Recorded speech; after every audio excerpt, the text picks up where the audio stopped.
In the realm of ancient Egypt's golden sands, one name has echoed through the ages: Cleopatra, the last pharaoh of ancient Egypt, a brilliant strategist and a seductress of unparalleled charm. But how much of what we know about Cleopatra is fact, and how much is fiction? Let's separate the myth from the reality. In popular culture, Cleopatra is often depicted as a stunning beauty, a femme fatale who used her charms to manipulate powerful men like Julius Caesar and Mark Antony. We picture Elizabeth Taylor with her dramatic eyeliner, or Gal Gadot, embodying an ethereal grace. This image of a woman whose primary weapon was her looks has been cemented in our minds by centuries of art, literature, and film. But ancient sources paint a very different picture. Cleopatra was indeed a member of the Ptolemaic dynasty, a Greek family that ruled Egypt after the death of Alexander the Great. But there's no contemporary evidence to suggest she was exceptionally beautiful. Coins minted during her reign show a woman with a prominent nose and a strong chin, features that don't align with our modern standards of beauty. The Roman historian Plutarch, writing about a century after her death, even noted that her beauty was not in and for itself so striking that it would amaze those who saw her. Instead, he emphasized the irresistible charm of her presence and conversation. It was her voice, her wit, and her intelligence that were truly captivating. So the idea of her as a mere seductress is largely a fabrication, a narrative pushed by her Roman enemies, especially Octavian, who sought to discredit her and her lover, Mark Antony. They portrayed her as a decadent, foreign temptress who corrupted a noble Roman, a convenient piece of propaganda to justify their war against her. This Roman caricature is the one that has largely survived, overshadowing the far more complex and impressive reality. So who was the real Cleopatra?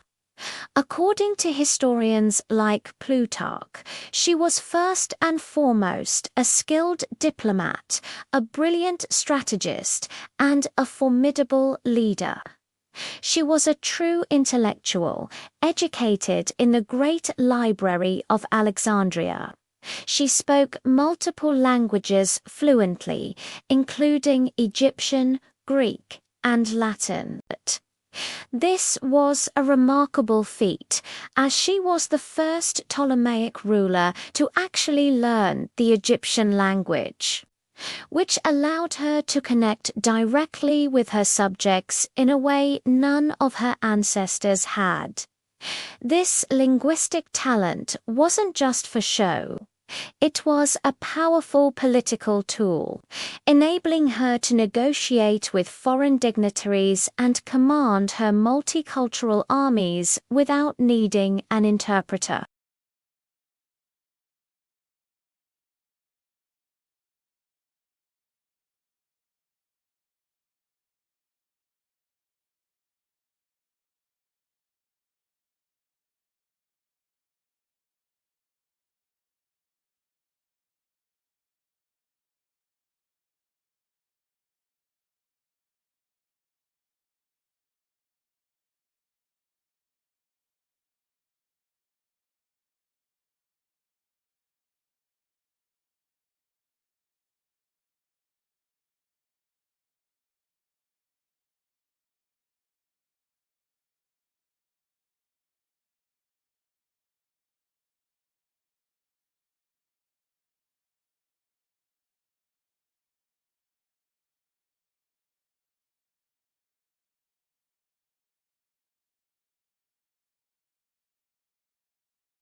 She was a ruler who was deeply invested in the welfare of her kingdom, not just in her own power. This brings us to her famous relationships with Julius Caesar and Mark Antony. While they were undoubtedly passionate, they were anything but purely romantic. These were strategic and political alliances first and foremost. When she met Caesar, she was in a civil war against her own brother. She needed a powerful Roman ally to secure her throne. By aligning with Caesar and later bearing his son Caesarion, she not only won her civil war, but also tied Egypt's future to the most powerful man in the world. After Caesar's assassination, the Roman world was once again plunged into chaos. Cleopatra chose to side with Mark Antony, another powerful Roman general who controlled the eastern part of the Roman territories. Their partnership was both personal and political. Together, they dreamed of a new Hellenistic empire based in Alexandria, a powerful counterweight to Rome. For Cleopatra, this alliance was the best hope for preserving Egypt's sovereignty and securing a future for her children. It wasn't just about love, it was about survival and ambition. Despite her intellect and strategic brilliance, Cleopatra's reign was marked by constant conflict.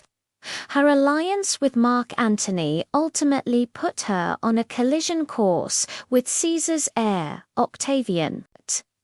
The propaganda war was fierce, with Octavian portraying Antony as a man bewitched by a foreign queen, abandoning his Roman duties.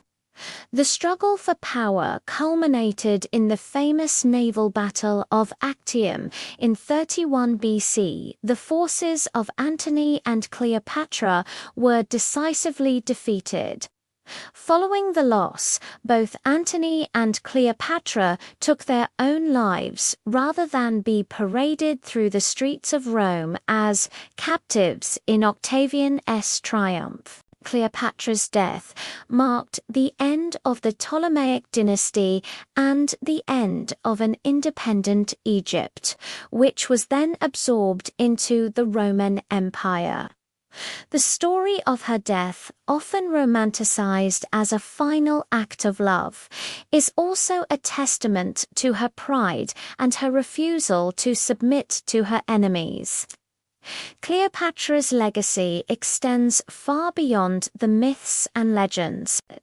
She was a shrewd, intelligent, and capable leader who navigated the complex and dangerous world of ancient politics with remarkable skill. She fought to protect her kingdom and her people against the unstoppable expansion of Rome, holding out for 2 decades through sheer force of will and intellect. She was a mother, a queen, and one of the most powerful women of the ancient world. Today, Cleopatra remains an incredibly important figure in Egyptian history and culture, symbolizing the country's rich heritage and resilience. She is a reminder of a time when Egypt was a great power on the world stage, led by a truly extraordinary ruler. So, the real story of Cleopatra is a complex and multifaceted one, full of political intrigue, ambition, and, yes, romance. While the myths of the stunning seductress may capture our imagination, it's the reality of her life as a brilliant scholar, a cunning politician, and a fiercely protective queen that is truly inspiring. She wasn't just a character in a love story. She was the author of her own epic. Thanks for joining me on this journey to uncover the truth behind one of history's most fascinating queens. Don't forget to like, subscribe, and hit that notification bell for more dives into the past. Until next time.